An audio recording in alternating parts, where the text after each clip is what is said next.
स्वर्गत शोभन सिंह जी का भी ये भूमि है।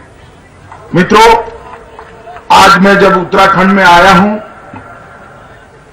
तो उत्तराखंड की जनता के साथ मैं भारतीय जनता पार्टी के नेताओं का दर्द साझा करना चाहता हूं। हमारी स्थिति एक ऐसी मां की है जो मां एक तंदुरुस्त बच्चे को जन्म देती है, उसके भविष्य के लिए सुनहरे सपने देखती है और उसका लालन पालन भी अच्छे से बचपन में करती है। मगर थोड़ा बच्चा बड़ा होते ही कोई कारण आ जाता है और बच्चा मां के पास से अपर मां के हाथ में चला जाता है, सौतेली मां के हाथ में चला जाता है।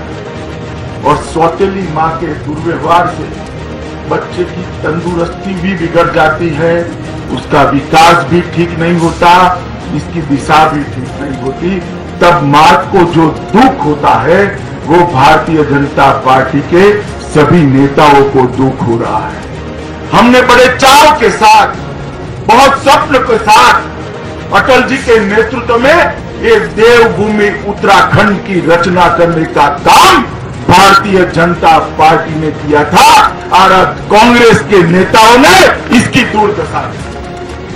इस देवभूमि की दुर्दशा देखकर अगर सबसे ज्यादा दर्द किसी को होता होगा तो आज बीमार पड़े अटल जी को होता होगा, क्योंकि इन्होंने चाव से इस देवभूमि उत्तराखंड की रचना की थी। आज वो उत्तराखंड दुर्दशा में फंसा हुआ दिखाई पड़ता है।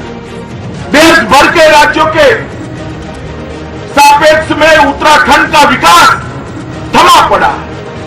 देश भर के राज्यों के विकास की अगर सूची बना ले तो उत्तराखंड जो पहले से नंबर में आता था, ऊपर से आता था, वो अब नीचे से आता है। मित्रों, क्या नहीं है अगर उत्तराखंड को देखे तो ईश्वर ने स्वर्ग से भी अधिक सौंदर्य किसी एक प्रदेश को दिया है तो अपने उत्तराखंड को दिया है।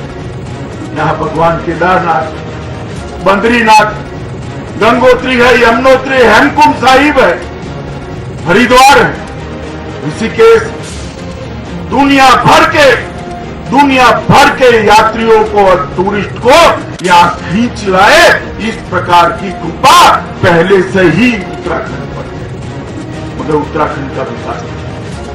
पहले कहते थे यूपी में है इसलिए सौतेला व्यवहार होता है और उत्तराखंड का विकास नहीं होता है, मगर आज यूपी से भी विकास उत्तराखंड का कम हो गया है। मैं आंकड़ों से सिद्ध कर सकता हूं कि उत्तराखंड अंचल के जो यूपी के समय विकास था उससे भी कम विकास ये हरीश रावत की सरकार ने किया है। मित्रों, हरीश रावत की सरकार ने। और मैं आपको बताना चाहता हूं, आप सबकी कृपा से ही देश में आज पूर्ण बहुमत के साथ नरेंद्र मोदी सरकार बनी, भारतीय जनता पार्टी की सरकार बनी है। उत्तराखंड की पांचों सीटें उत्तराखंड की जनता ने भारतीय जनता पार्टी की झोली में डाल दी थी, तब जाकर पूर्ण बहुमत की सरकार बनी। मित्रों, वो सरकार उत्तराखंड के विकास के लिए बहुत कुछ करना है। हम चाहते हैं कि दुनिया भर के टूरिस्टों का एक जाना माना चहीता स्पॉट उत्तराखंड बने। हम चाहते हैं उत्तराखंड के 4 धाम 4 लेन रोड से मैदान के साथ